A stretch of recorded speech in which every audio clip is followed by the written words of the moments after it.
What's up, everybody? Welcome back to Big Thing. Happy Monday. I'm excited. I'm really excited for today's guest. Dani Fernandez is coming on, and I have never really had a chance to have like a full-on conversation with Dani Fernandez. If you don't know Dani, she is a comedian. She is a writer. She is an actress. She does it all. She does it all. And I can't wait to talk to her about a great many things. There's going to be so much that we're going to talk about today. I'll ask certain questions about certain movies. Who knows what the hell if we're watching the same things. There's tons of stuff. And I just remember from being around, like I say, I haven't spoken to Dani on air. We've had many conversations in the past, but I just wonder if there's other things that she knows about. We're in very different generations. So there's a lot of stuff that she's probably watching and has watched that I should be watching, but I don't know about. So I'm going to ask her about that too. Also want to see what she's doing, what she's writing, what she's working on, and a whole bunch of things. But before we even get into that today, I got to let you guys know, as I mentioned a few different times, we got a new Patreon. At least it's the SEN Patreon, but there's more tiers, and they're pretty exciting tiers, I got to tell you. We came up with these, and we just thought that it would be really fun. And as we mentioned on SEN Live is no longer live on Twitch anymore, but we didn't want to get rid of the show, and we knew how much people love the show, so we are giving people access to 2 episodes of SEN Live monthly at the $5 tier. However, if we get to 250 patrons, we're going to make it 3, and if we get to 500 patrons, we're going to make it 4 episodes. So that's for that's for the $5 tier. The $10 tier, we're going to do. I know you guys have been loving the rewatch series. We're just doing Batman right now, but there's some movies that people, hey, why don't you do Lawrence of Arabia or The Thing or those types of things? And instead of putting it on the main channel, like, well, let's let the audience vote on it, and then you guys can we'll do a rewatch at the end of each month. So that's one big thing, rewatch at the $10 tier, plus obviously the SEN Live episodes. And then we're going to do Brett and Kate's Playdate. And they have weekly episodes. That ain't going anywhere. And we're going to try to promote that up a little bit more and do some more stuff with Brett and Kate's Playdate, because I know it's been pretty popular. And then the $15 tier, there's only 3 tiers. Pretty simple. 1 Patreon exclusive. We're going to do a live show per month with me. It could be a Big Thing episode. It could be Sith. It could be any of those shows. And we're going to do 1 live episode, because people keep asking, are you going to do live shows anymore? And I don't do live shows on this channel, but I will do one on Patreon. So that's everything we got going on. And obviously, don't forget about the audio feed. Subscribe, rate, comment, all that. And then obviously Spotify. We're starting to pick up on Spotify. Just follow us over there. But enough with this. You don't want to hear me keep talking about this. You want to hear Dani Fernandez. Same with me. All right, let's do it. Let's get to the big thing. It's me. It's Dani Fernandez. Let's do it. What's up, everybody? Welcome back. Monday. And I hope you had a great weekend. And we're going to have a great show here today. Ladies and gentlemen, joining the show for the first time is Dani Fernandez. I don't know if you can see me off screen. I've just been like chugging caffeine. I've just been like, every sentence you say, I'm taking a sip. Knock it down. I'm telling you. My wife just bought me for Christmas. She got me an espresso machine. So, are you addicted? Yeah, you have no idea. I wake up with the kids in the morning, right? So I need a. I'm not a youngin like you. I every single thing when I wake up, compared to me. I'm telling you, you're a youngin. So I wake up in the morning and here comes the kids, and the 4-year-old is like taking care of 75 kids. So that espresso, it just like welcomes me with open arms. Like, get over here. Give me a hug. So yeah, I love it. 2 things. Why do they wake up so early? My niece and nephew wake up at like 5 a.m. What time do they go to bed? It's like, are you on like military time? What the heck? Well, I'm telling you, with the stopping and everything that they're doing, and my kid, the 4-year-old, we thought she was going to be the calm one, and she is a soprano. She really is. But yeah, do they go to bed early? Yeah, I guess like 6 or 7. That's like little kid time. That's why. And then the other thing I was gonna say is that I never had energy. I actually tweeted and I was like, shout out to the kids that like never had energy. Everyone says like when you were little, and I was like, no, I never wanted to like climb rock. I never wanted to run. I hated PE. I just wanted to like pet animals. I just wanted to like sit and be with my sticker book. I'm sure there are people listening that are like, yeah, that was literally me. I did not want to. I was born a 70-year-old woman. Do you know how badly we were hoping for one of you? Like we were hoping, like because my 10-year-old is a ball of energy, and we thought, okay, well, this one's going to be the chill one. We don't know, but that's what you get, because I certainly was not chill. I was not chill. I was all over the place, full of energy. So petting animals and just doing a sticker book sounds like a dream. But I'm done. No more for me. No more for me. I wanted to be a vet for so long. I also used to take in stray animals. That was, I don't even know if kids do that anymore, but I wanted to be a vet until I found out that you also had to put them down. And Yeah. so I was like, oh, never mind. I just Yeah. want to do the petting part. I You don't just want to do the put you down. it's Yeah. almost like the Patch Adams of Yeah. pets. You come in, you cheer them up, and then you take off before anything else has to happen. That's called a volunteer. That's Yeah, called a rescue volunteer. absolutely Yeah. it is. How have you been?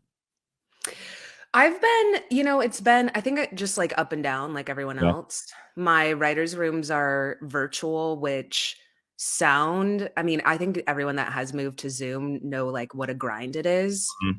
I think like the work at home culture was really like, oh yeah, it's great. Like, I mean, people that already worked at home knew that it wasn't, that it wasn't always so great, but having to be creative and be on and like staring at people for like 7 hours a day, you're like, it's not, I'm not even like doing, like, we're literally like on a Zoom. There's like 10 of us. Yeah. And so you're having to like use your brain 24/7. And it just actually burns a lot of calories. Does it Like you're really? having to using your, I mean, no one's like losing weight. I mean, more like you're having to fuel yourself Right. constantly Right. because Yeah. your Well, brain is using so much sugar and stuff to work. it's true, and I think that we probably relate on this when it comes to the Zoom meetings, and because from you being a comedian, being on stage, knowing and being a performer, you understand the same thing. Like I can't. I'm doing these episodes right now digitally, and I was kind of pushing against it, but I also felt that it was a way to get people, whether it was people like yourself or people who were out of town, that I can have more conversations with. But like it's the in studio stuff for me anyway. Yeah. That it's that vibe, it's that energy, and I'm sure it's the same thing in the writers' room, where you're there and you're not distracted by anything else, and you're bouncing off, and there's jokes that are being thrown out, and it's just a different energy. Yeah, I really feed off of like, I'm one of those people, I'm social for like an hour or two and then I need to go back into my cave. Yeah. So I do, I feel like a lot of my friends are like that too, but I didn't, I liked having the option of getting to go out, and now we don't even have that option anymore. I So don't know. I don't think it's going to be for that long. I think we're coming out of it, but still, it's just such a bummer in the fact that like we've been, okay, yeah. It's like a tease. Like here you go. Yeah, you guys, you're good. You're not just kidding. It's like it's just yeah, it's like a kick in the ass every single time. But I do feel like it's getting better, and I feel like we're going to be doing more. I bet you, and you can hold me to this. I bet you by February, the second week in February, you're back in the writers' room in front of people. no way. You don't think so? No way. I don't think that the studios want to take that chance.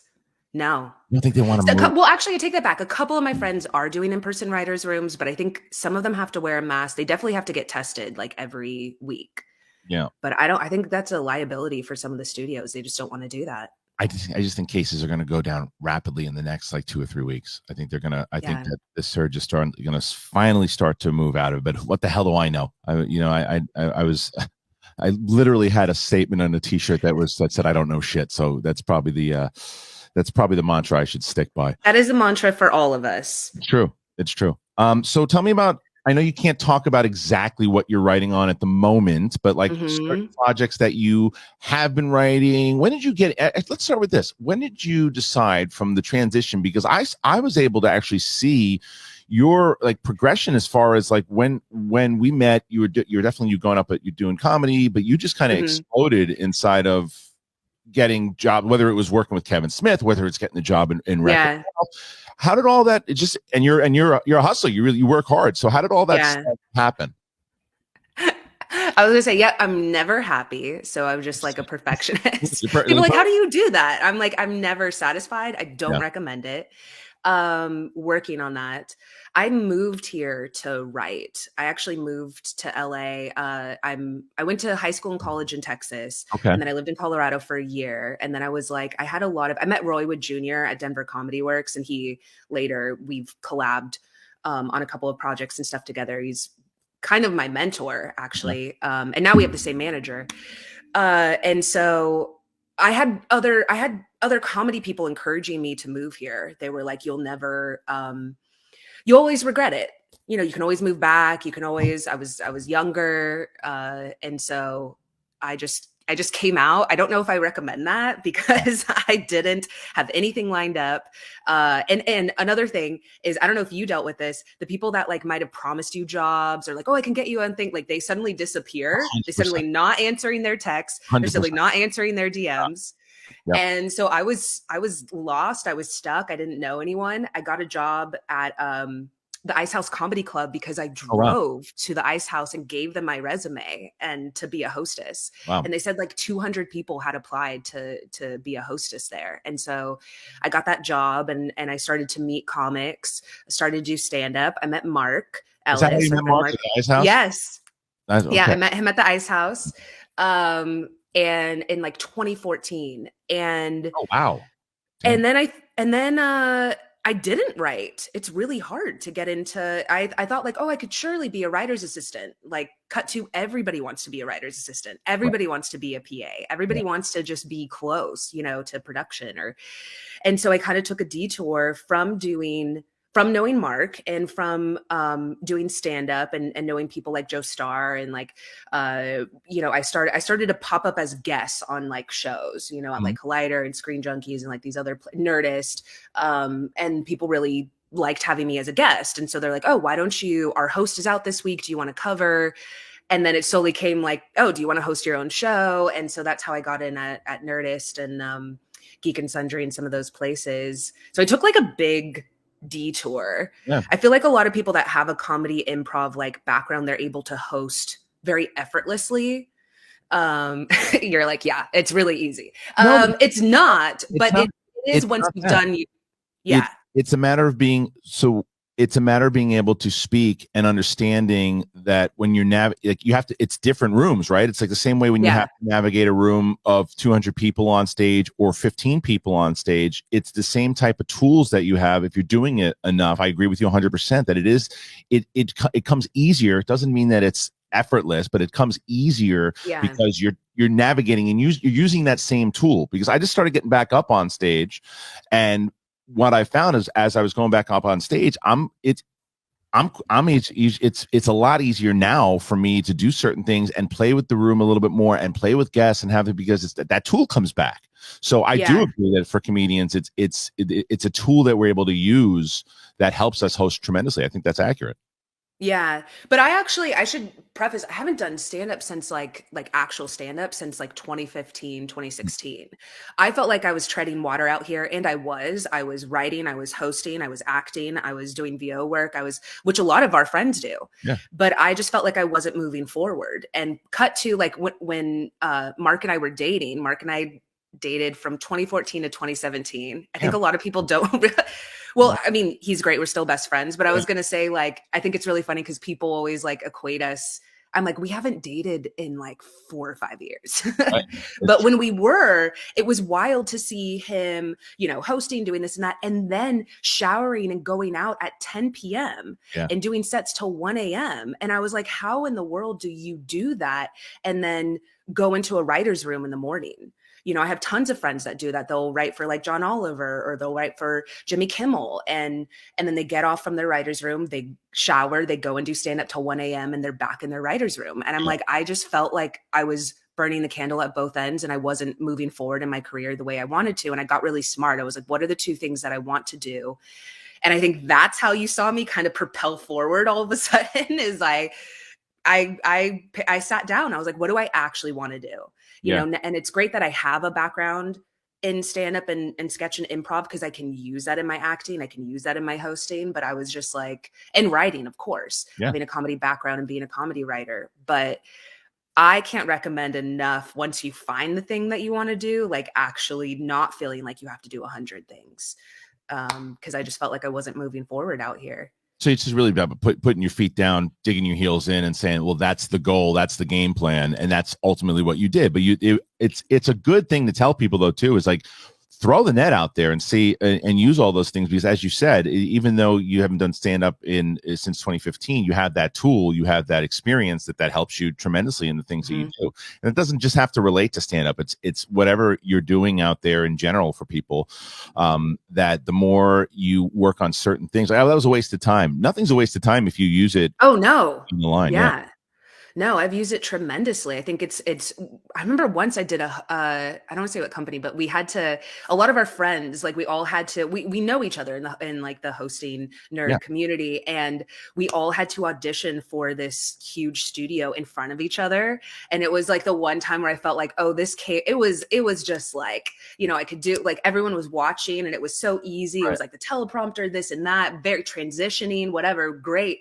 And then you saw people that maybe didn't have a comedy background or stand-up background really struggling with having to, like, which makes sense, auditioning in front of everyone, but like really struggling to transition from subject to subject, and interviewing people and being watched. And so I was really glad that I had that background. Well, yeah, I mean, it's for me, it's all the stuff that Mark Ellis and I did for when we met. Well, we met at a barbecue at my house, but then we really started hanging out more so at the Comedy Store and everything, and knowing that aspect of each other. But then because we had that comfortability with each other, when we go into rooms, because I can tell you how many times the two of us went into rooms together because they wanted to audition the schmoes, right? And we had to do that. Right.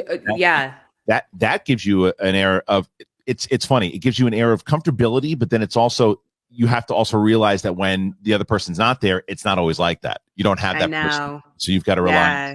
that. Was where the stand-up comedy comes. You don't have, Mhm. I don't have Mark on stage when I'm doing stand-up. I got to rely on me. So it's interesting and makes a lot of sense that you say that. But so so a lot of that stuff, as you said, you pivoted, you started to say, okay, well, that's what I want. How did the Wreck-It Ralph thing come in? Because it was almost like a fun Easter egg for me when I was watching it.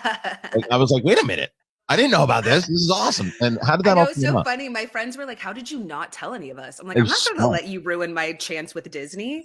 The several people at Disney, this is, I hate social media, but it also has helped me in my career and with visibility, is that several of them followed me, including Rich Moore, who's a director who created Wreck-It Ralph. And they reached out to me because they wanted real life people. I don't know if you watch Ralph Breaks the Internet, they have real life gamers, real life hosts, real life people that have hosted at these different. They wanted to meet people that were actually from these internet sites, and so they asked if I wanted to play myself, essentially, and it was great. I mean, they had to watch countless videos of me to animate me. That was kind of intimidating, knowing someone watched Yeah. me, and like they got because I talk with my hands a lot. They got that down, and I'm like, we didn't have to go that far. You didn't have to animate me that far, and like my mouth movements. And then I started hosting with Disney, because I had hosted with I've hosted, a lot of different places. And Yeah. so I ended up hosting at New York Comic Con with them, and then the Aladdin premiere. And then, like, it's kind of once you're in, Skybound, Yeah, that's We're both cool. in the That's good. Skybound. It's funny, we keep crossing paths that way too, because even so Skybound, for people who out there who don't know, that they're partnered up with Schmodown and everything. They've been doing these Skybound Expos, and I remember when we did the first one, like, hey, are you familiar with Hector Navarro and Dani Fernandez? And I'm like, very much so. They're hosting. I'm like, that's awesome. And when having you guys kind of throw to the Schmodown, it's so funny how this, even though the space is big, it's so small, It's yeah, and that's why it's really important, I think, to look out for each other, to, show up for people. We recommend each other too. Yeah. It's like we can't have all of the jobs. And some jobs I've kind of like graduated from, I've kind of moved on, and I'm like, I have other goals. In my life, I feel like you should have different goals, each year, and to help my career progress. And so being able to recommend people that I've worked with the same way that I became a guest, and then a guest host, and then a Yeah. host, and then, kind of went on and wanted to create my own stuff. And that's why it's really important to, like, not have a bad reputation or like dick someone over, because I feel like everyone finds out about it. It's a small town. Yep. And people don't want to work with you, and people stop recommending you, or flaking. I can't recommend. I mean, you've lived in LA for how many years? People are such flakes here. Drives me crazy. Yeah, and I'm like, maybe you have the luxury of flaking, but I don't. And Right. and so I just stop recommending people if they flake too many times. I So have many people want this job. It's true. I've had that a handful of times, and it's like, oh, and it's last minute stuff. Like, I understand certain things when certain things come up, and it's like, hey, and you give somebody notice, but then it's like, if it becomes a habit, Yes. it's like, come on, it's fine, but it doesn't mean, as you said, that I want to work with you anymore, or that I want to recommend you, because that ultimately then starts to bleed into your reputation, because who are you recommending? Like, you know what I Yeah. mean? So that is very important. I agree. The other thing, as I mentioned in the top of the show, is that there's a lot of stuff that we used to talk about. And like, you're pretty big into anime. Yes, but I feel I'm in a cave. Please don't judge me. I'm like in this writer's room. When you talk about TV all day, sometimes the last thing you want to do is watch more TV. I get it. Sometimes I just need to literally move away from the screen. Actually, I have blue light blocking glasses for when we are writing. And sometimes I literally just go to the ocean and stare at the water. Probably good. Like, It probably calms you down. It's a smart thing. I mean, the same. I'm with you. I was just talking. I had Freddie Prinze Jr. on, and we both wrote for WWE, and it's like we both had the similar experience. Is that when you're working there and you're doing something, you're not watching. You don't want to watch it anymore. You see how the sausages are made. It's the same thing. There's a lot of different things that kind of play. Same thing when he also referenced Star Wars. Like he was part of Star Wars, and after the sausages were made, he just kind of stepped back. So working in TV, and that's what you do all day long. Maybe you don't want to watch TV. You just want to stare at the ocean. You want to. That makes sense to me. But are there things though that you still get a chance to check out, or right now you're just focused in on, as you said? You have your game plan. It's the writing right now, and that's it.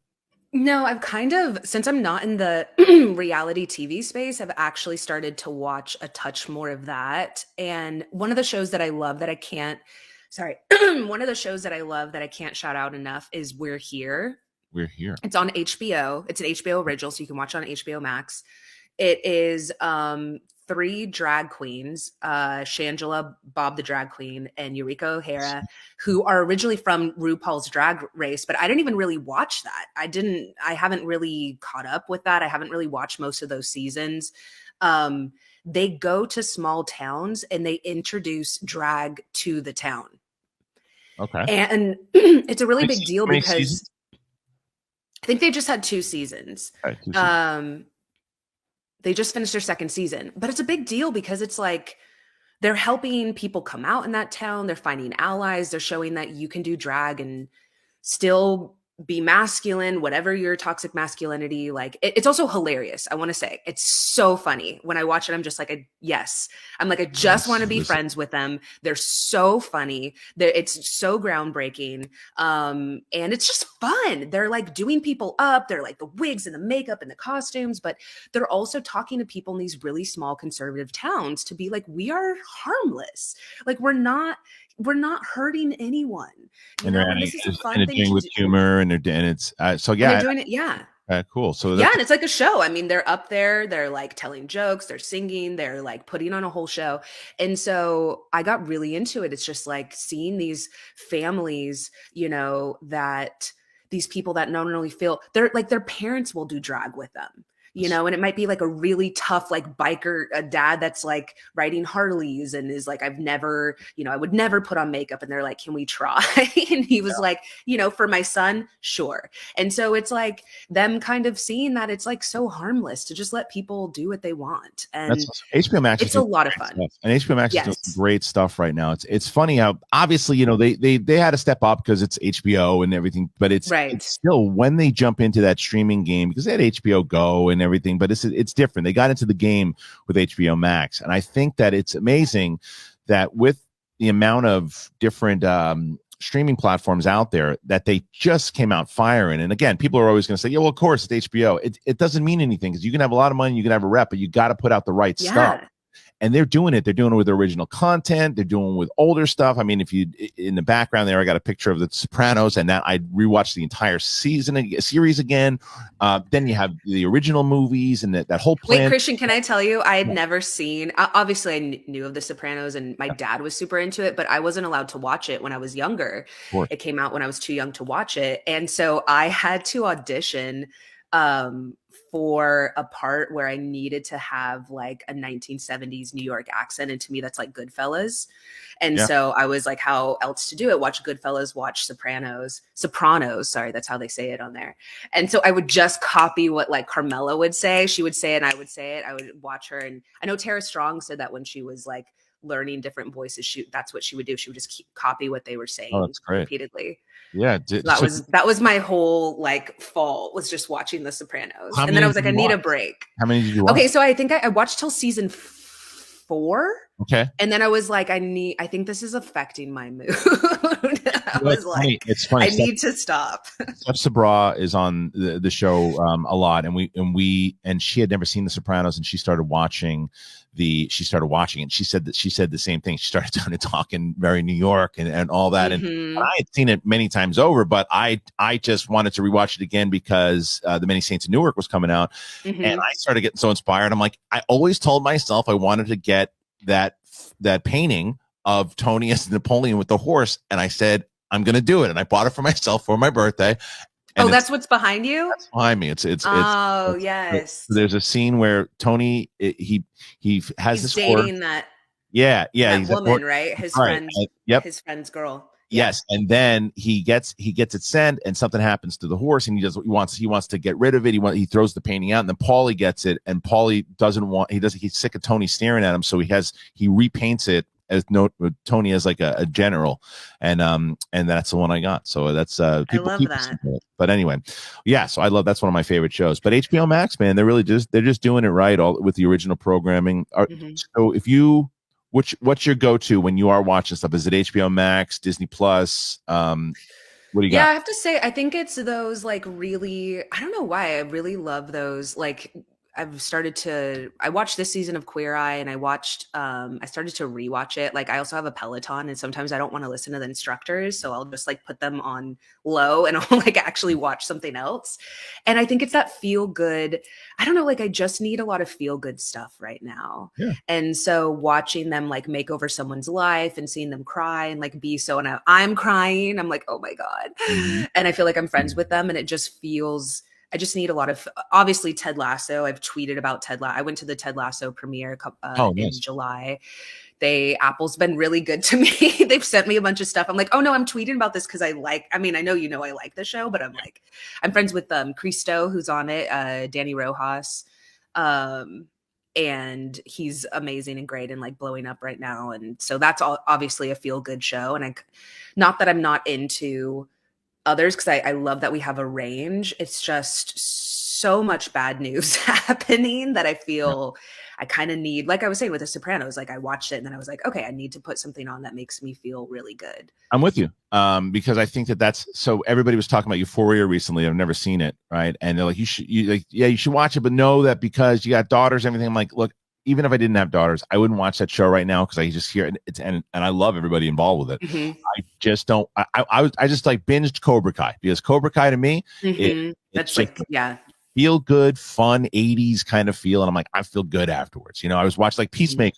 I just watched Peacemaker the first episode, and there's some kind of violent stuff in it, but it's hilarious. And James Gunn just comes out kicking with all this dialogue, and that's the kind of shit I want to watch right now. It's not to say that I'm not going to watch deeper stuff if it comes along, and there's certain movies, but I don't need to. That's one of the reasons that I started this channel is when we were doing Schmoes and Collider, like we covered everything, right? And a lot of the shit that Mark and I sometimes, you with Mark long enough, we were just, I gotta go see this because we need to cover it on the channel. Can I tell you, I always thought that was crazy. Now that I'm like on the other side, but like when we were dating, he would like, I gotta go see this movie. I'm like, wow, how hard. I woke up at like 8 a.m. to go into my office job, and I fucking hate. It was like before I officially transitioned over to entertainment. But it is funny when no one wants to see a bad movie. No one wants to sit through like 2 hours of a bad movie, and then you get another bad movie, and you're like, ugh. So, but I always thought that was funny. I was like, wow, your life is so hard. And now people are like, wow, you write television. You just like sit there and get to write TV, and you can't handle it and have to go stare at the ocean. Isn't that funny how that all it comes full circle? Yeah, because I remember I didn't want it to feel like work anymore, and that was the same thing to where Mark and I both were on the same page. We just didn't want it to feel like work anymore. And the problem is that you get to a place, especially with having a family, and I've been pretty vocal about it. I couldn't stand my time at Collider. It had nothing to do with the people I was working with. I love all the people I work with, but it felt corporate. And even though we're talking about movies, it felt like this is what you need to talk about. This is what's popular. This is blah, blah, blah. And I still talk about shit that's popular now, but I do it on my own watch. And I do it because that's what I feel like talking about. And I have some fun. And if I want to go see it, if a screening comes in, I want to see that movie. So I'll go in and I'll cover it. And if it's shit, it's shit. I'll still talk about it. But it's like, it's always a crapshoot because it's subjective, right? There's a movie I'm sure that you and I could talk about. There's something that you hate and I love it. But it's a crapshoot. Like, I didn't mind going to the movie. That was fun to me. I'm like, that was terrible. I felt like I had like ice picks in my eyes. But I can choose to go now, as opposed to, you guys got to cover this now. Or when Mark and I were doing it, it was 4 movies a week would come out, and we knew that, okay, well, people are going to be talking about this one, or we just want to make sure that we're in the sphere and people know, because we were getting on Rotten Tomatoes and doing all this stuff. But I think we earned our stripes at this point. So that's, yeah. So anyway, but the other thing you actually, I'm not going to pretend that I know all about it. I did a little research on it, but I don't know enough about it. I want to hear what you were telling me about with the mushrooms. Like, I did some research. I'm so happy to talk to you about this. Tell me this. So I've been pretty open since my inception on social media about mental health and my journey with mental health and the different things. I've done everything, Kristian. I've guinea pigged myself. I've done like clinical ketamine with a doctor. Actually, like Neil Brennan talked about it a lot, and we actually had the same doctor. We both hated it. I didn't like it. I didn't like it just felt like my soul had been flung out of my body in a not fun way, in a very like anxiety inducing, where I was put under for an hour and I thought it was like 3 weeks. Oh, wow. Like I just lost all track of time. So that I've done like TMS, which is transcranial magnetic stimulation, where they stimulate understimulated areas of your brain. That I do recommend. I like that a lot. And a bunch of other things, and also shrooms. I started doing, somebody was like, I feel like the thing that you're missing, because I've done a wealth of therapy, all the different therapies. I've seen a lot of different therapists, and they've all helped me in different ways. But it was just like, there was just something that I couldn't, like a wall or something that I couldn't get past. Right. And so in April or May, I started microdosing shrooms. And so what I do is I get from a person, because I believe they're still illicit. They shouldn't be. They're like literally of the earth. It should just be like weed, which should also, I know it's hard to get in certain areas of the country, definitely not here. But I have a little capsule and I open it and I put like half of it into like water or tea or whatever. That's a microdose. So I'm not taking like enough to hallucinate. I take enough that I can talk to you like this. You know, I can be in my writer's room and stuff. And it's made such a difference. It's made such a difference. It's really helped.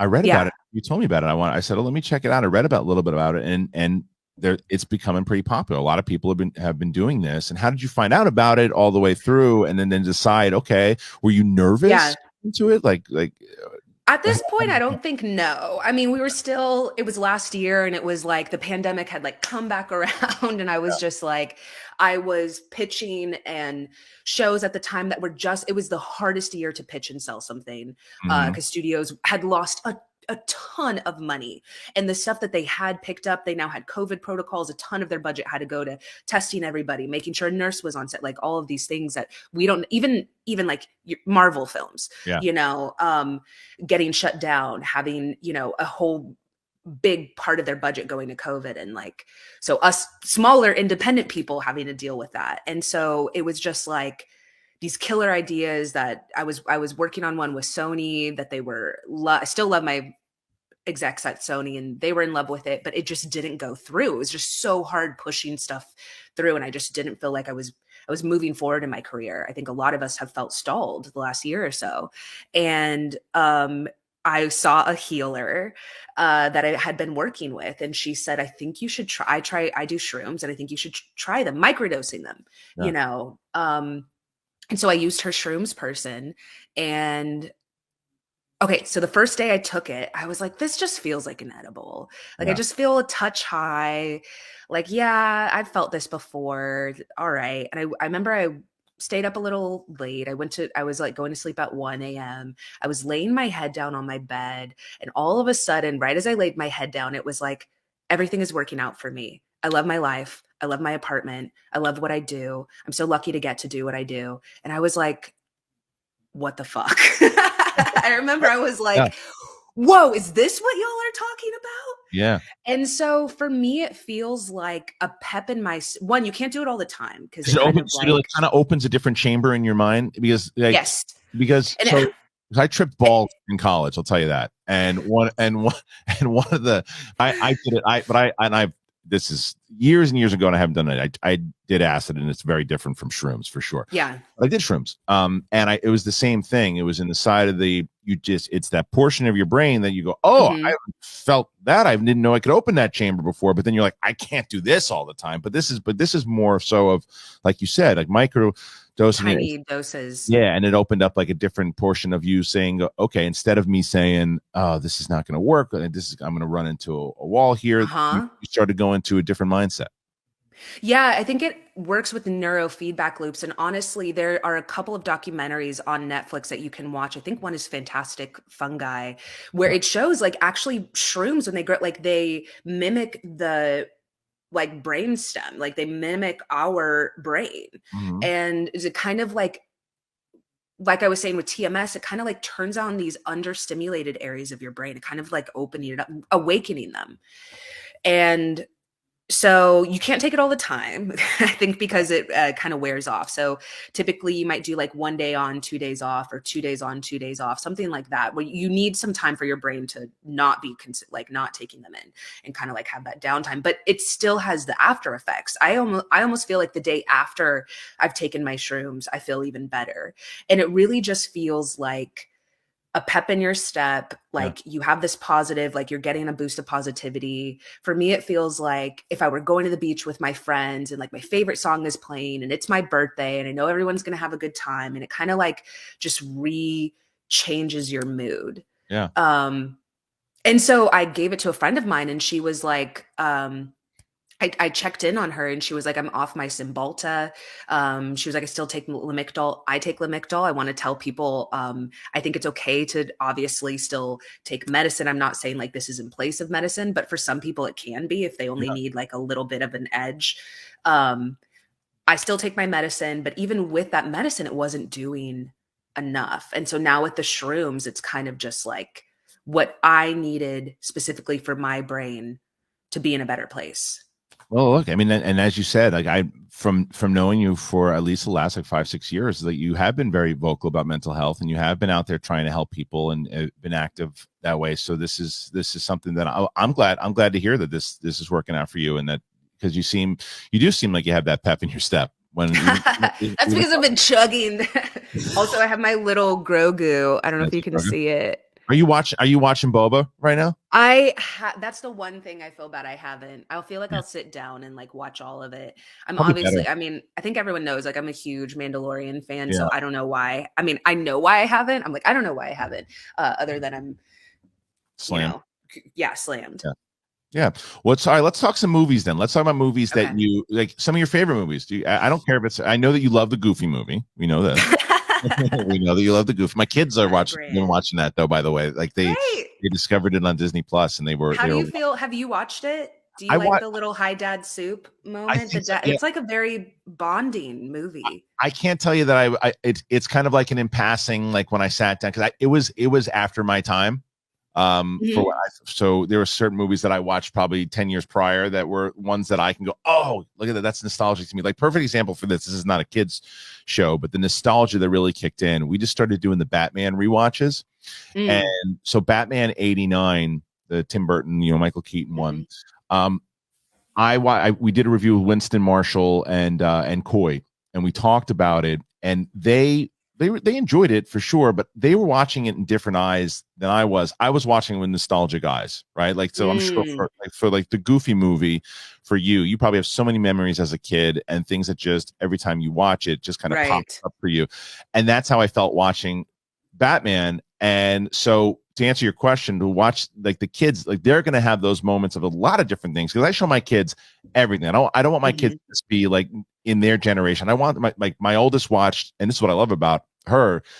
She watched West Side Story, but she wanted to watch the original first before she watched the remake. And that's what I loved. And I'm like, some kids, they don't want to watch the 1961 version, whatever it is. She did. She watched it. Then she watched the new one, and she loved both of them. So I like to show them and give them as much, history and knowledge into film as possible. But yeah, Goofy movie, they loved it. So I watch through their eyes. If they're happy about it and they're singing the songs, then it's a win for me.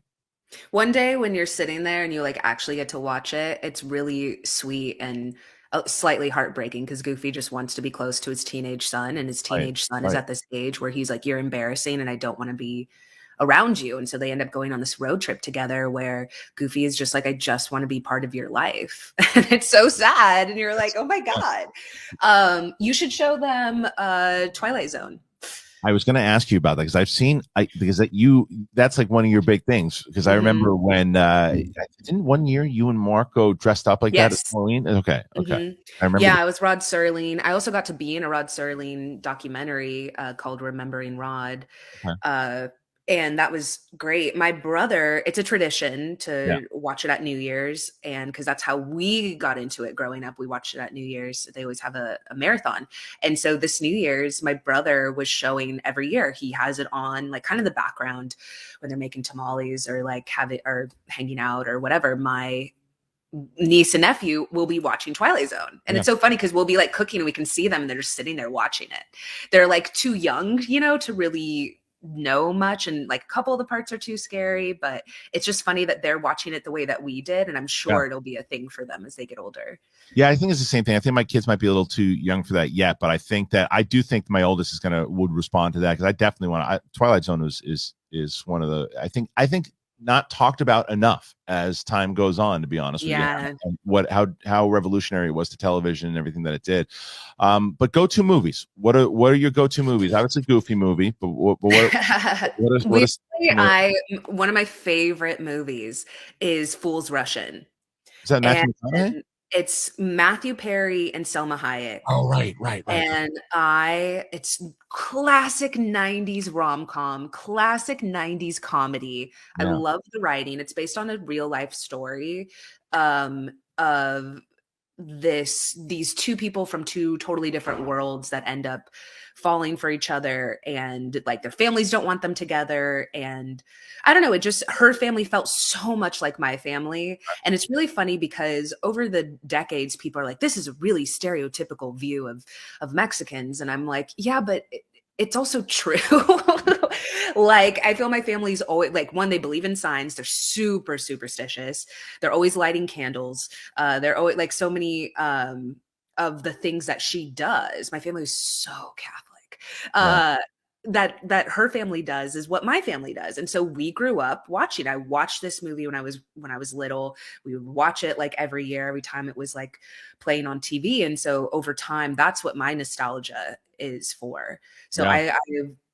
that's a feel good movie too. Yeah. That's a feel good if you want to put something on. I love that movie. Well, it also goes back to what we were just talking about. It's like it's amazing how like just these little things of how you find a movie in the first place, what it says to you, how you relate to it, and how that ultimately you'll always take that with you. Because I'm sure that even if you're tired and you're coming back from the writing room and that movie pops on, you're like, all right, I'll watch a little bit of it right now. Right? There's always those kind of movies that do that, and that's why I think I might even title this episode "What are your go-to movies?" because I think that's always a fun conversation.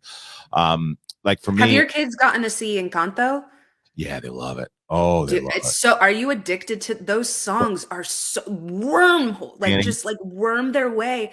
It plays in my living room. The Bruno one, we don't talk about Bruno, is number 5 on the Hot 100. I know. It's going against like Lil Nas X and like all like it's like up there with regular songs. Listen, this is an Encanto house. My kids love it. The 4-year-old this morning. This is why. Not only do I love Encanto because it's a good movie. Mm-hmm. This saves me so much stress in the morning because we just got one of those the Apple Pods. It's whatever, like the mini Alexa, pod. Yeah, the mini pod. Yeah. So it like the Alexa of Apple, and it's so she was starting to get a little feisty in the morning, and I just said, "Hey Siri, play the Encanto soundtrack," and her eyes light up. She moves everything out of the living room. She just moves everything to the side, and she knows the words, and she moves around. And then when the 10-year-old comes out, they start singing it together.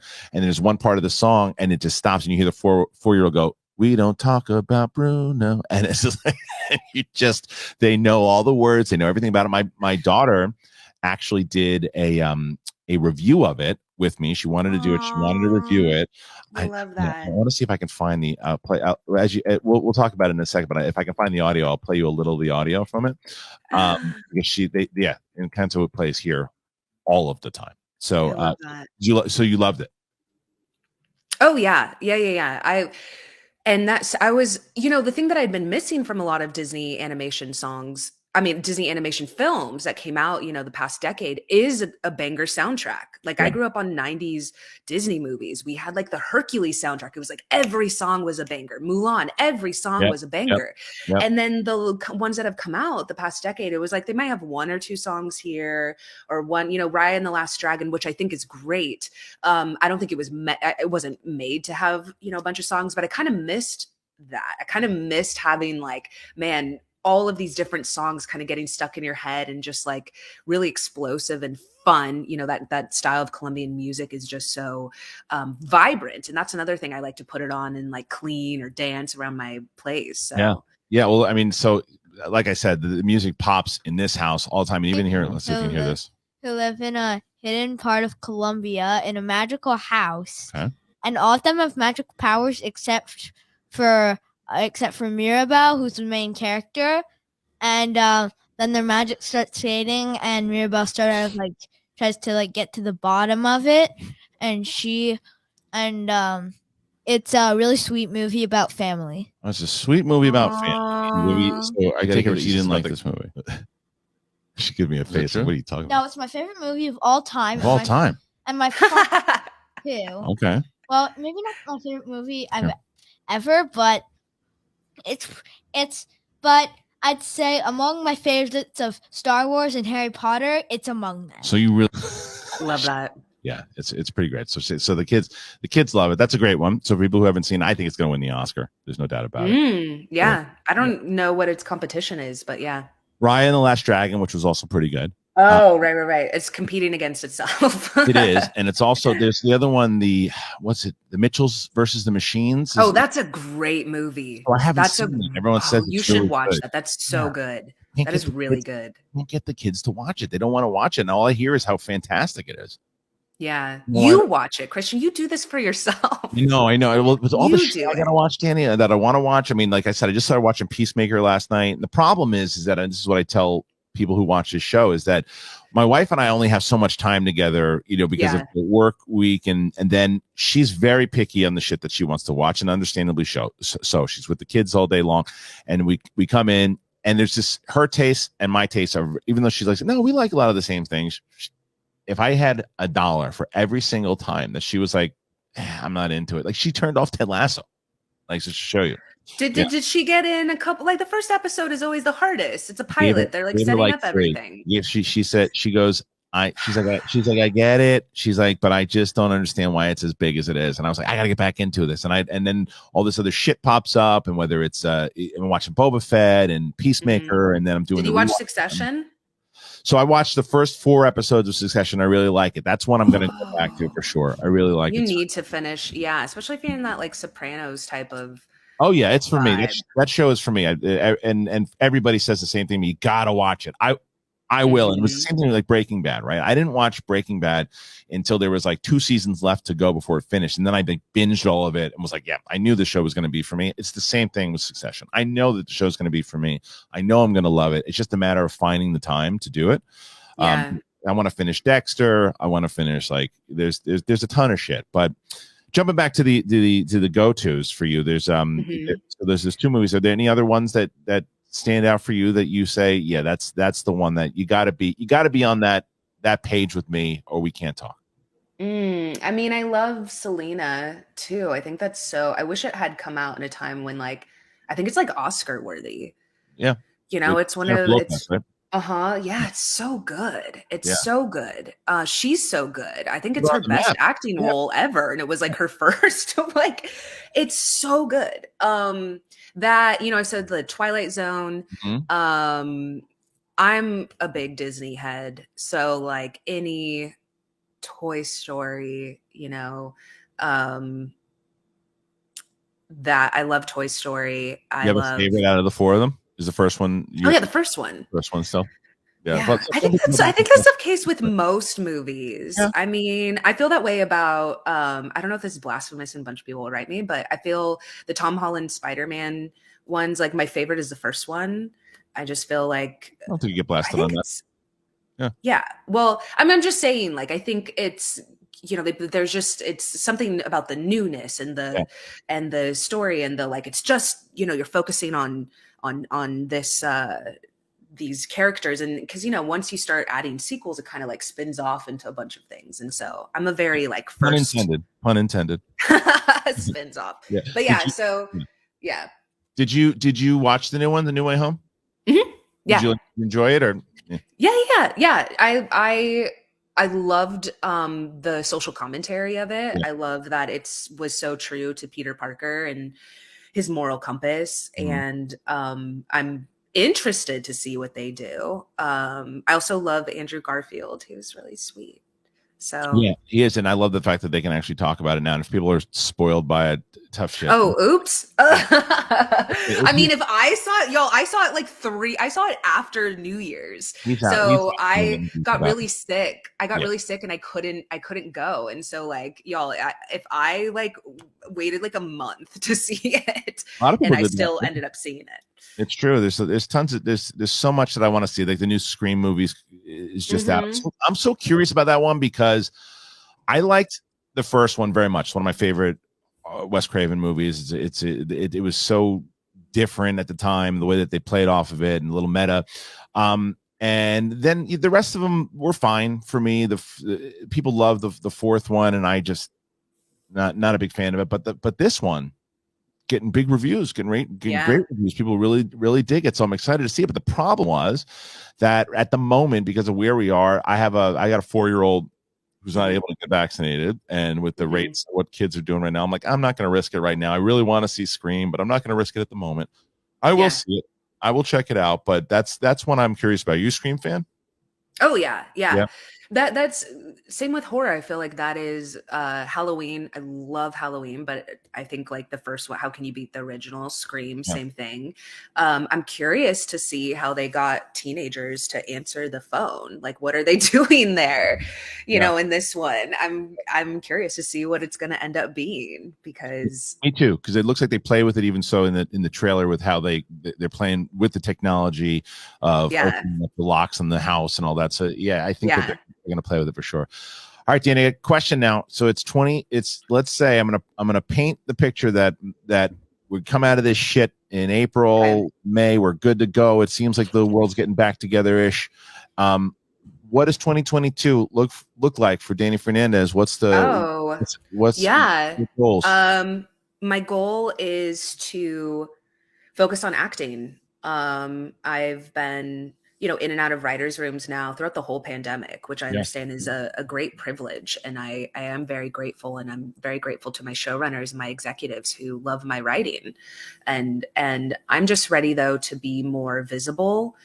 Like, I haven't really gotten to act in anything big. I've had big, things here and there, but I haven't really gotten to star in anything and show off my acting chops and all of my acting training and my vulnerability and comedy. And I just feel like I'm ready for that.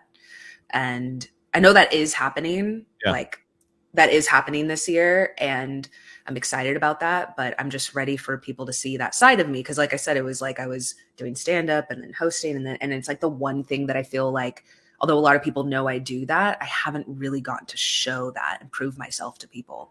Well, I think that it's very similar conversation that I had a couple of years back with like Tiffany Smith. Look at what Tiffany did, right? Like Tiffany was the same type of thing, went into hosting, and then that's what she's been doing as far as acting goes too. And I think that when it comes down to, as you just said, I think that you just said the most crucial part of that for anybody who's, no matter what you want to do, whether it's acting or whatever job you want, Dani said it right then. She said, I know it's going to happen. So, and it was like a second thought to her. She just said that, but that's what you need to do in order to get stuff. That's what you need to do. Yes, that is my manifesting. One of my many.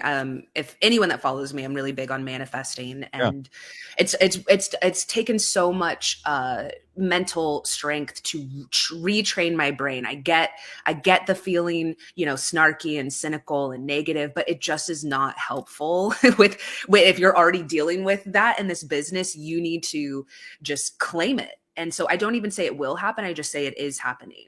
Because it is. Yeah. And And Tiffany and I are actually in a group together, and Oh, I that's love cool. Tiffany. We're so similar. We're so similar. It's like, okay, I'm ready, you know. And she, same thing, you know. She played Meghan Markle. Yep. She, like me, has done some VO stuff and hosting, and like it's kind of like you have to wear all these hats to even survive out here. Yep. But I think we're both like, let me show you, give me the opportunity to show you what I can do, you know. And so same with how a lot of things are getting greenlit that already have existing IP. We see that it's like, why are you remaking this 40 billion times? Right. That happens a lot in acting, where it's like, okay, we're just going to pick from these 4 people who are in my demo because they're already established, because Right. We know who they are. found We them. want to take a risk We on know who they someone. are. Yeah, but risks is how so many great things, you know, we talk about like Dev Patel being discovered, or you know, that's when I think of, because everyone's like, oh, you have to have a big name to have a big movie, and it was like, no, Slumdog Millionaire ended up like winning an Oscar, and like, so you actually don't, especially if you're doing all these IPs, they already have a fan base behind them, so you should be putting in new people, and so that's what this town is. This town has always been. We don't want to take a risk, but we want to be the people remembered for taking the risk. Like my manager, I think he said actually that Reginald Hudlin always says this, that everybody's rushing to be second. Yeah. When I deal with that so much, it's like, oh, she's on this. Okay, now we're ready. It's like, okay, let us know once you become famous, and then we'll circle back around and want to work with you. Well, look, there are tons of people that I always go back to. I watched the Rocky is one of my favorite movies, and exactly. And it's that story where they wanted to pay him like $75,000 and say, that's it. You're making nothing right now. So go take that. And you're not starring in this. Who the hell are you? And he's like, no, I want to star in it. And it's like that story of that. That's why it's always that's the movie that people always bring back, because it's like, believe in yourself, take the shot, push for what you want. Different business at the time, obviously in 1974, 75, whatever the hell it was. But you're right. There is this pool, and a lot of people don't want to take that risk. And working in the studio system for as long as I did, I saw it all the time. And it was like, well, we want somebody, we want that person, someone like that person, but we don't know. I don't know who that is. So no. And it's like, yeah, but look at the work. And it's why unknowns don't get the shot as much normally. And it's also another thing that's why I give you guys so much credit for people who are acting. The problem is that now, especially with streaming, because back in the day, TV, you could go, and if you're unknown, you can make your name in TV and make the move, because there's not a lot of big movie stars that are making the transition. Now Julia Roberts is doing TV, everybody's doing streaming now. So it's like there's competition now at even the highest level to get in there and make your move. So I commend you guys for it's a grind. Yeah, I was gonna say the same thing happened with Issa Rae. Like when she came out and was like they wanted to recast me, I was like, of course they did. I knew that. Like, of course they did. They wanted to pick somebody else with her own show about her own life, you know, and so now a lot of us creators, I'm so lucky to have a writing background where I can literally write myself into my shows and be like, I'm not giving this to you. I'm not giving you the script unless I can be in it. Yeah. Rami also did that as well. And so many of us, Phoebe Waller-Bridge, it's like, right. You know, everybody now wants to take a chance on her. And a lot of these studios, my manager would ask them, would you have taken a chance on her before she was who she was? And they're like, no. And it's like, okay, well, there you go. How are you going to get new IP, new stories, new people, new faces, new talent, new ideas? So that's where I'm at for this year. That's where I've been at. But now I know this year is like going to be a big turning point. Well, I think that's for everybody out there who's listening, that you should take that, and you really, because we get comments like that a lot. A lot of times people asking, even when it comes to stuff like podcasting, on how to do it, because there's so many people doing it, and YouTube. Listen to what Dani said. Put the positivity out there. Get yourselves in that spirit. And I know it's tough. The last 2 years, it's been tough for a lot of people. But I do feel we're at the light at the end of the tunnel. I really do feel that. And maybe that's me putting at that philosophy that Dani just talked about. So either way, Dani, it was so nice to talk to you after a bit. So we should do this again. Yeah. Thanks for having me. Of course. Thanks for letting me geek out about my movies and talk about shrooms. That was pretty fascinating. But the other thing is, when you're able to talk about your show, why don't you come back here and let's do that as well? Yeah, I will. All right, ladies and gentlemen, Dani Fernandez, please go and follow her on Twitter, Miss Dani Fernandez. You see it right there. And once again, everybody, don't forget about those tiers. It is patreon.com/SEN live. Check it out today. Do not forget about Spotify. Don't forget about Apple Podcasts, all that and more. You got so much. Appreciate you guys. Hit those comments because I comment all of them back. You know that. It takes me a while, and that's a good thing, but I do it. All right, everybody. Thank you to Dani. Thank you, you guys. See you next time.